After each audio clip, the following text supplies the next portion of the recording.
We'll have Coach to start, and then... Thank you for your Father's Day article. You made me sound like a good person. People in the street are like, wow, Coach, yours. I'm like, nah, it's all Tom's writing. All right, what do you guys got? I'll ask a question about the new building. We saw some of it. It's huge. Do you ever find yourself kind of maybe even getting lost in there? And how do you kind of navigate that large space and utilize that? I think, and it's important to remember that we didn't design it. It was the staff before us. And I think the flow of it is really, really well thought out. All the athlete-centric modalities are on the first floor. So from training room to weight room to nutrition area to player development, locker room, recovery. It's all, 10, 15 feet. I think anytime you're trying to build something where you want people to utilize it, you think about, okay, who's the laziest person and how we can make it where they'll use it. So I think all of that's right there, player lounge. I think it's really well put together. The top floor,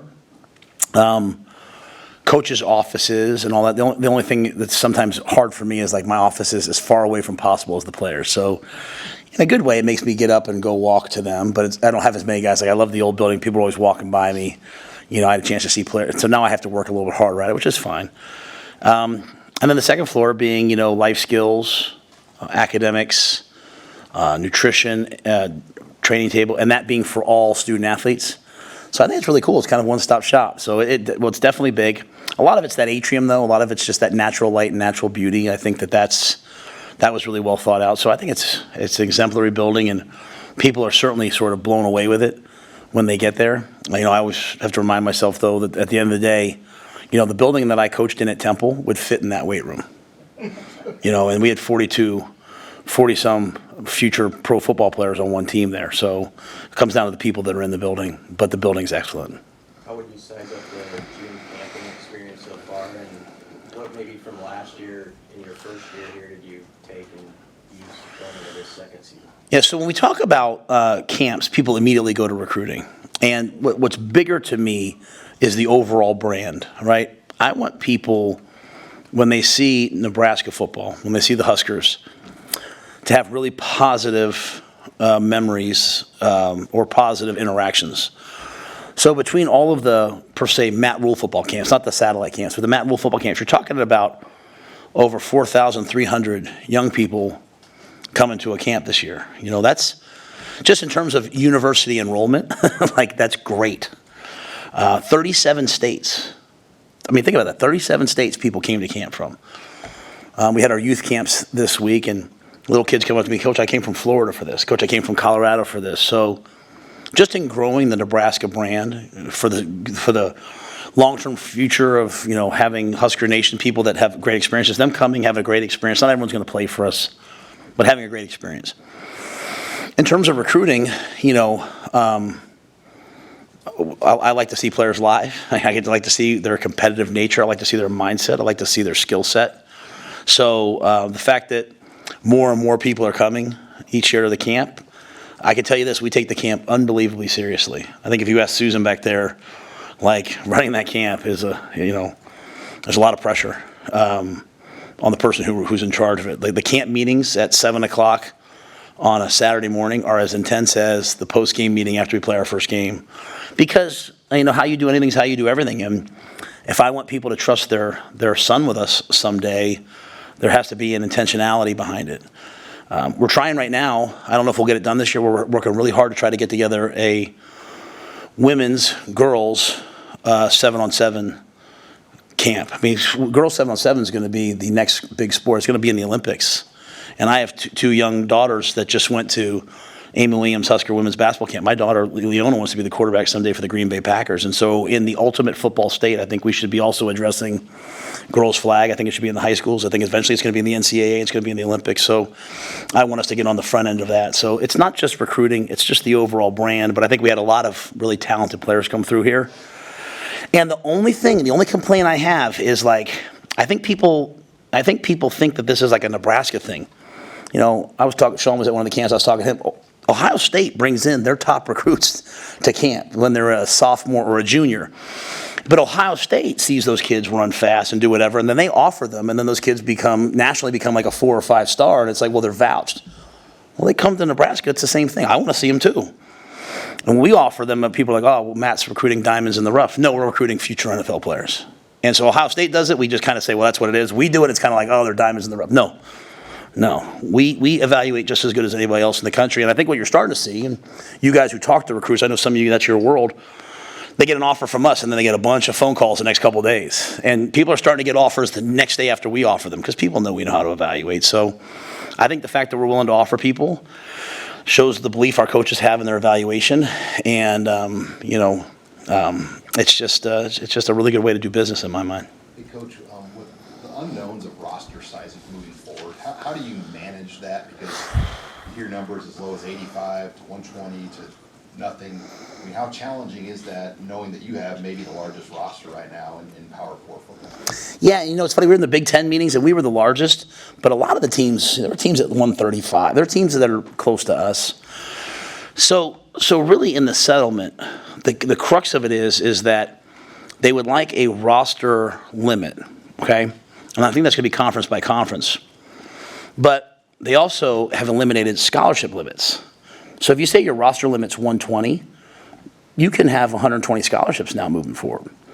Now me, as a guy who paid his way to go play football at Penn State and who paid off debt for several years, I don't know what's wrong with helping young people pay for their education. So if we're going to fit 90,000 people in that stadium every week, if we can pay for some walk-on player to not have debt when he's done, if women's softball, if Rhonda can have her students all leave debt-free, I don't see what's wrong with it. So I hope the number's at least 120, and not everyone's going to make all those scholarships, because there's a component to that. If you add 30 scholarships for men's football, now you have to add 30 scholarships to women's sports, to stay in proportionality. So there's a lot of things behind it.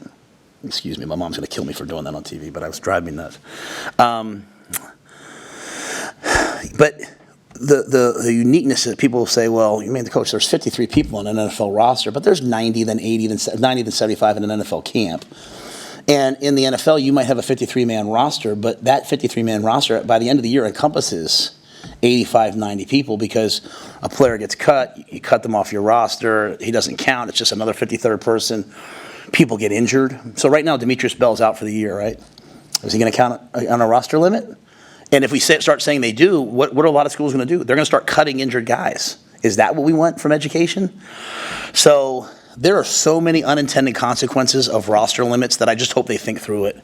And then I would have a really hard time telling some of the guys who are, just because of where they are, maybe they're the 121st guy, telling them, hey, you know what, thanks for all that you do, but you can't be here. So, I don't understand why we have a roster limit, but if we're going to have one, I'm just waiting to see what they are. I'm operating. I hear a lot of people saying, I heard they're going to do this. I'm just telling you right now, I'm in those meetings. Troy's definitely in those meetings.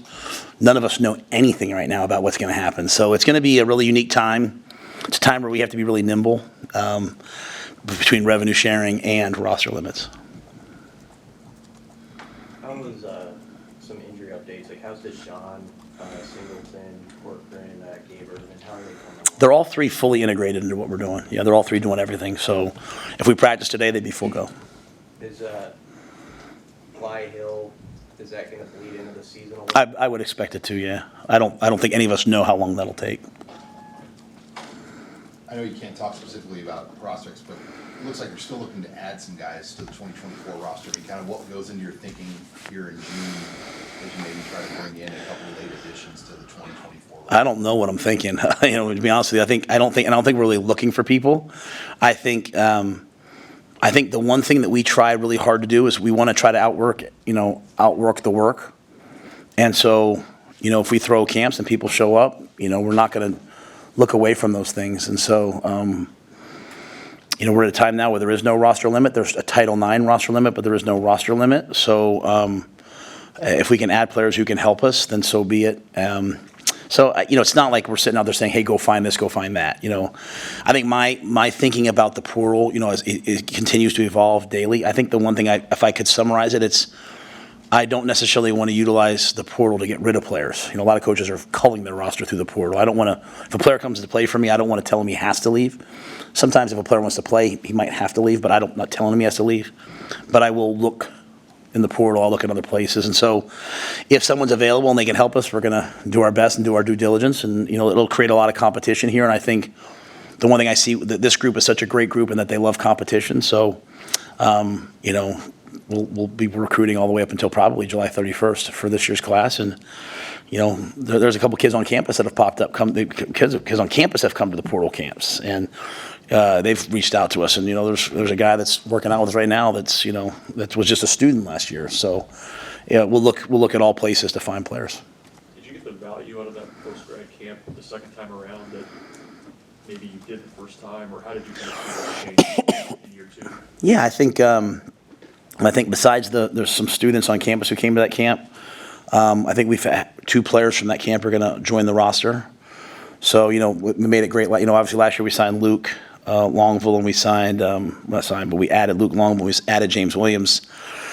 James obviously did a great job. I think the key with what we're doing, we're trying to do a complete and total roster flip without having a lot of collateral damage of players. We're not trying to get rid of a bunch of guys, right? So this allows us to continue to add in high-end talent or mid-range talent, or whatever the talent is, onto the team. So yeah, I think that's really helped us. But when you look at James, it's also a commitment to, once they're here, doing what's best in the long run. Like, I could have just played James the last 2 or 3 games, 10 snaps a game, and he'd be a junior going into a really pivotal season. Now he's a redshirt sophomore, going in. Jaden Doss played in a couple games last year, made some big catches, and Jaden's going to be a redshirt freshman. He's starting his first year of eligibility this year. So I think it's not just the adding of players. I think it's the total comprehensive plan of adding players, not throwing a bunch of guys away, saying, hey, you have to leave. And then when they're here, making good long-range decisions. A lot of people don't want to do that anymore because they're like, Coach, man, why are we redshirting this guy? He's going to go in the portal anyway at some point probably. I don't think that way. So it's just kind of a total mindset. Coach, you've had people opened up. What's up with all the coach? Like, usually you guys call me Matt. I like. It's so hot in here. I've been working on it. It is in here. Sorry. No, you're fine. You've opened up the support staff to media interviews this summer. Thank you. What's the line of thinking from your standpoint? Well, first of all, I'm really, really, really proud of the people that work here. I'm just absolutely overwhelmingly filled with gratitude that so many of them, left jobs, NFL jobs, like great jobs, and moved here. And they did it because of their belief in what we're going to do and the way that we do it. And so I'm just so overwhelmingly grateful, and I'm proud of what they do. Like, the hardest thing sometimes in recruiting is, like, you're looking at a young person and you're saying, in my mind, I'm saying, man, the best thing they could ever do in their life is come here. But I just can't show them. It's not like It's a Wonderful Life where I can show them, like, what's that? Christmas Carol? You look, because I think you like Christmas, right? No? Okay, wow. Hot take. Amy does not like Christmas. Okay, just teasing. It's not my favorite holiday, but okay. What's your favorite? Mardi Gras. Wow. So, I'm saying it's not like a Christmas Carol where you can look ahead. And so to me, but I think you can feel it. Like, a lot of the families that we recruit, like, they can feel the feel in the building. They can feel, that, wow, like, Kristen's going to wake up every single day and, like, wow, these 5 guys are in Ramadan right now. I need to make sure they have food by sunup, and I need to make sure I make meals to pack to go for them at sundown, and this person's gluten-free, dairy-free, and not only does she want to make sure they have a gluten-free, dairy-free meal, but she wants to make sure they have great food, and she knows my 3 kids are gluten-free, so she's going to have bread. She's just, like, amazing. And, like, Corey, and not just Corey, but Corey and his staff, like, I can leave. I'm not leaving next week, but I can leave next week on vacation and know, like, I could know that he's going to train the guys, but care so much about their health. I don't have to worry about him doing something silly and someone getting hurt. And I know that, like, Gus is going to help these guys as they, like, come into the program, transition to college, and he's going to help them while they're here, and he's going to help them transition out. Like, so I want people to see that. And I want to give them unbelievable professional development. And I also want them to see how hard this is. It's hard to get up here and be like, boy, I hope I don't say the wrong thing. You know what I mean? Like, I don't get to edit it on a live press conference. So I want them to have that opportunity, though, because I think we have several future head coaches, but we have people that can be ADs. We have people that can work in personnel in the NFL. We're really blessed to have the people that we have. And then for you guys, I appreciate you guys. And you have to write a story every week no matter what, or every day, or whatever you guys do, right? You need content, so here's great content, so hopefully it's been good. You had a chance maybe to see some of the players because of you guys have a chance to work a little bit with them. I was watching the spring game again, and Satterfield said he felt like maybe the strongest position on the offense was the receivers, and that wasn't true last year. So how much have you seen that group grow, even just here in this brief time in the summer, and how did that group get so good so quickly? I think it's one of our strongest positions. I think there's some. I think everyone will go like, well, they got Nayor and Banks. Let me start with this person. Let me start with Elliott Brown, who to me is like the glue in that room. We have a unity council, and he gets overwhelmingly voted in. Okay. So he's the guy in that room that as you bring in all these people, that helps everyone assimilate into our culture. You have a guy in Garrett, I remember when I was hired, people were like, how's he going to recruit? Well, he's recruiting pretty well. And he does a great job in that room. That when you're in that room, you have to deal with a lot of different personalities and guys who want to play and have the ball, but he can also build a brotherhood. So I think Garrett's an excellent young coach. But there's just good people in that room, and they're highly, highly talented. And so, I think it's going to be one of our stronger positions this year, and I think we're going to be 8, 9, 10 deep. And then the guys who, there's some freshmen that maybe they'll redshirt this year, but if something happens like it happened last year where guys get banged up, they're going to be ready to play. And so, I think it's just a credit to the recruiting, but also the development. And the guys who played last year, they've taken a step this year. So, I don't know how to say this right, Sam. It's like, sometimes when you have a bad year, the first year, the head coaches usually fire the people that their area struggled. Like our offense struggled. Like no big headline there. But I look at those guys sometimes. I'm in those rooms with the coaches. I'm in the room with Sat and with Garrett. And I'm watching them triage through the year. And I'm like, what an unbelievable job they're doing.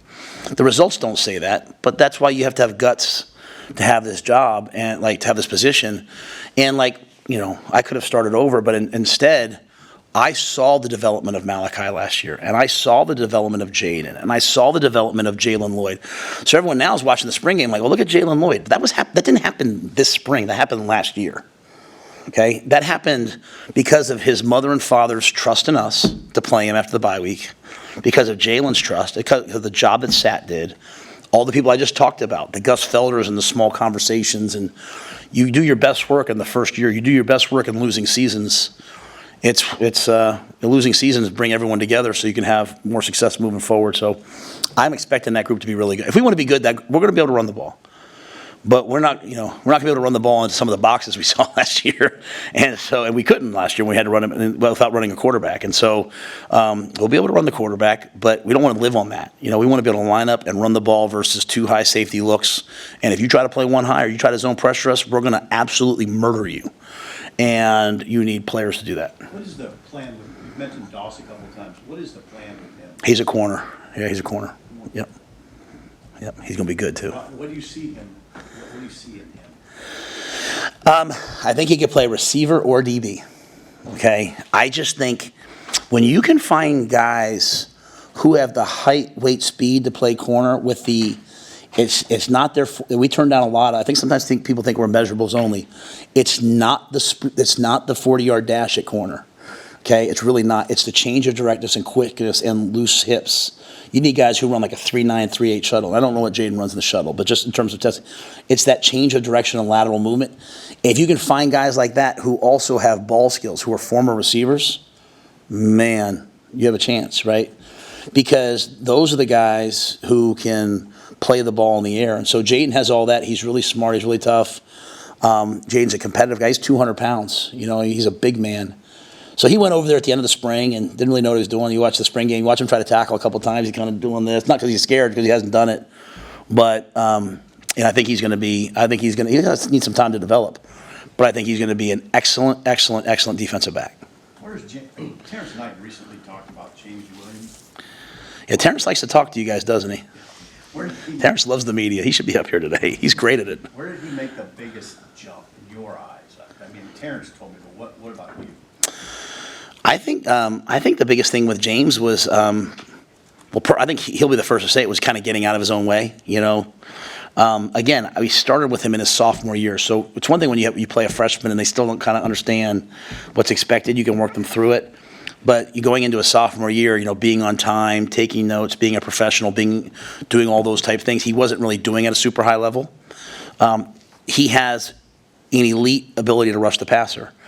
And because he has the ability to change levels, where like he can be this tall and then instantly be down here and then be back here. Not many guys have that.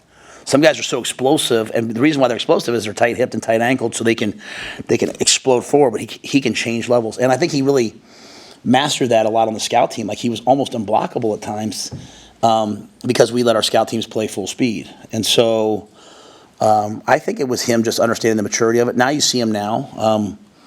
He's getting bigger. He's getting stronger. I was out there yesterday when they were running, and we live in a different world we live in now. Like, just Mitch comes running over. He's like, James is done. I'm like, why is he done? You know, he's talking to Corey. I don't get involved in the summer. I just watch. He's like, well, he hit 90% PR, whatever. So if you run fast, basically you get done. So he's running fast. So I think those are the things. And I think as James continues to just mature as his football character, study more film, watch more tape, take better care of his body, the sky's the limit for him.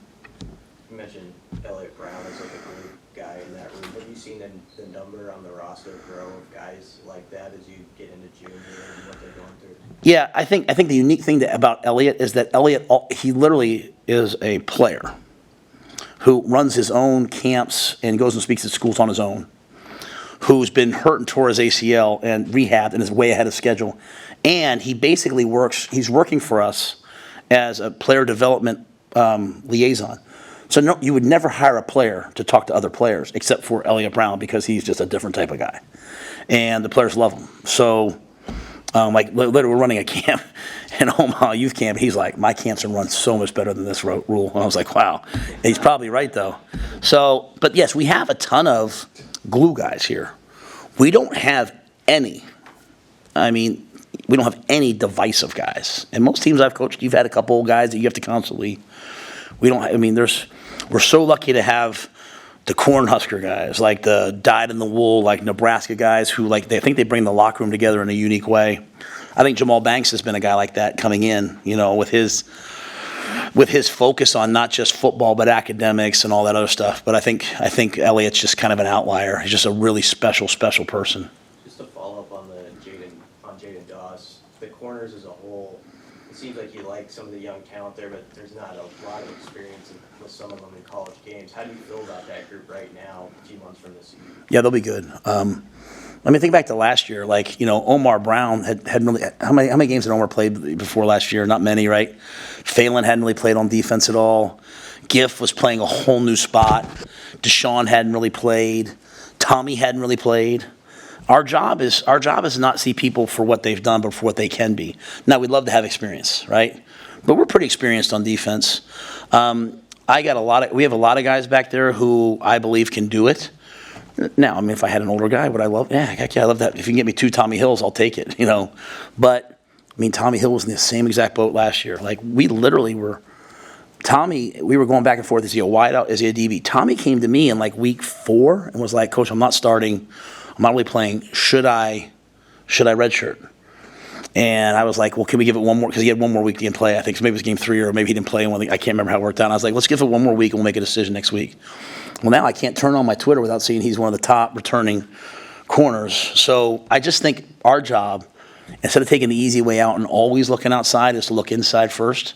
But again, if there's a corner sitting out there that wants to come in and compete for the job, I'd take him right now, because that'll help those young guys be better players. And we're living in a world now, and I'm not saying that we're ready to think about 17 games, okay?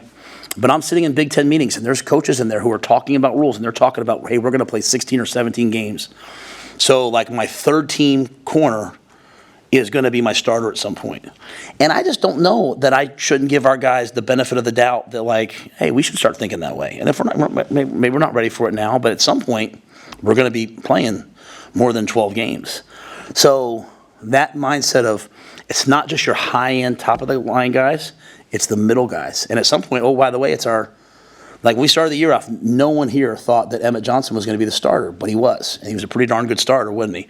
No one thought James Williams was going to be playing. He was on the scout team. He was like going to scout team meetings, and he's out there sacking the quarterback against Maryland. So our job is to prepare all 145 guys on the team to play.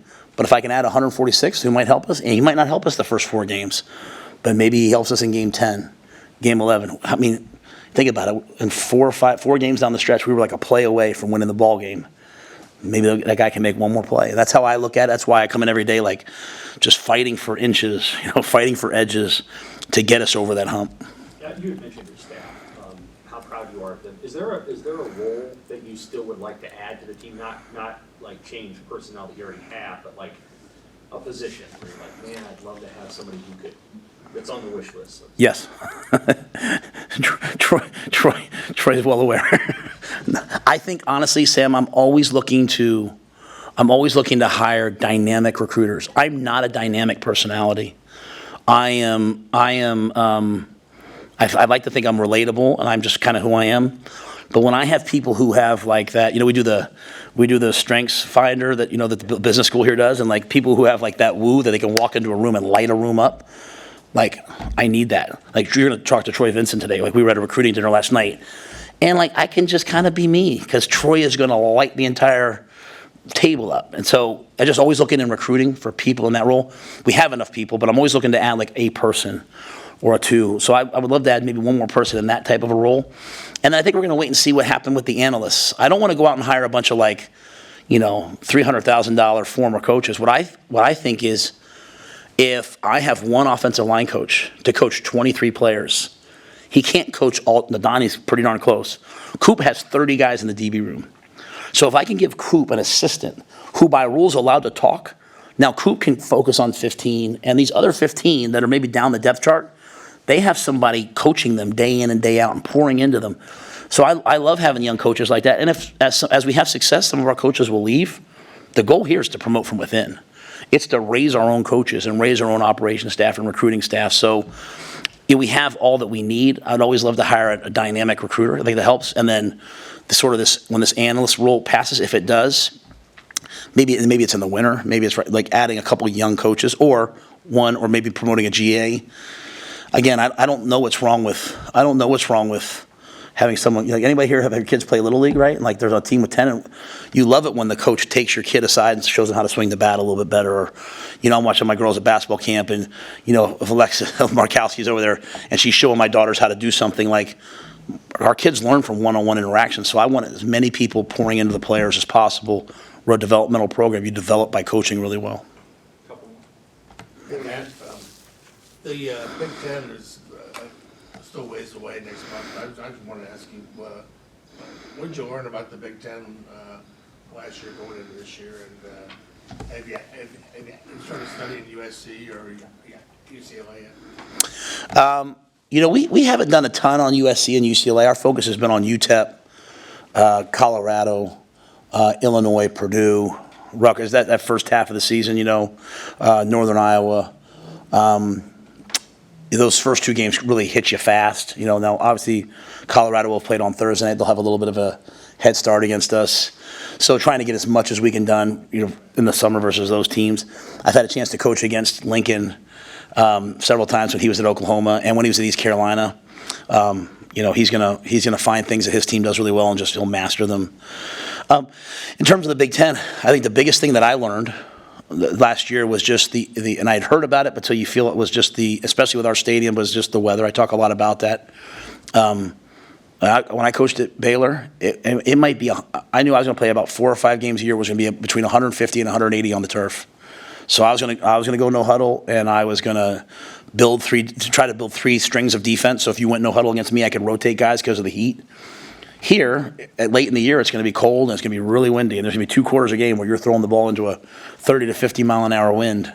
and I better master those things. Like little things, like I have so much respect for Kirk Ferentz. Like we've always deferred and kicked the ball off so we can get the ball in the second half because we believe in like going into the half with the ball and coming out of the half with the ball. And if you're really good, you score going into the half, you take the ball coming out of the half, you score again, and a 10-10 game becomes 24-10. Well, I watch Coach Ferentz, and he's playing in the similar weather conditions, and how often he takes the ball, or on a windy day will take the ball so he can choose the win and take the win in the fourth quarter. And so me saying to myself, okay, so we lost. He took the win against us. He took the ball against us so he could have the win in the fourth quarter, and then they kick a field goal to beat us, and the ball hits the upright and kind of falls through. And I'm like, all right. But I'm humble enough to learn. You know what I mean? I'm not sitting here saying I have all the answers. I'm humble enough to say this to you guys, knowing that it's probably going to be trending that Coach Rhule says Coach Ferentz is smarter than him. Well, yeah, he is, so I don't care. But so I just think the Big Ten weather, people are like, why does the SEC score so many points? Big 12, go play at Ohio State. Go play at, go play at Minnesota. Go play here when the wind is howling. I think that's the biggest thing. I think travel is going to be something that, people are, I think people think they understand, but they don't understand. Like I keep track of like how many days we have rest before a game. And other people, we are way down on that this year. Like we have way less rest before a game than our opponents do. I'm not complaining about that.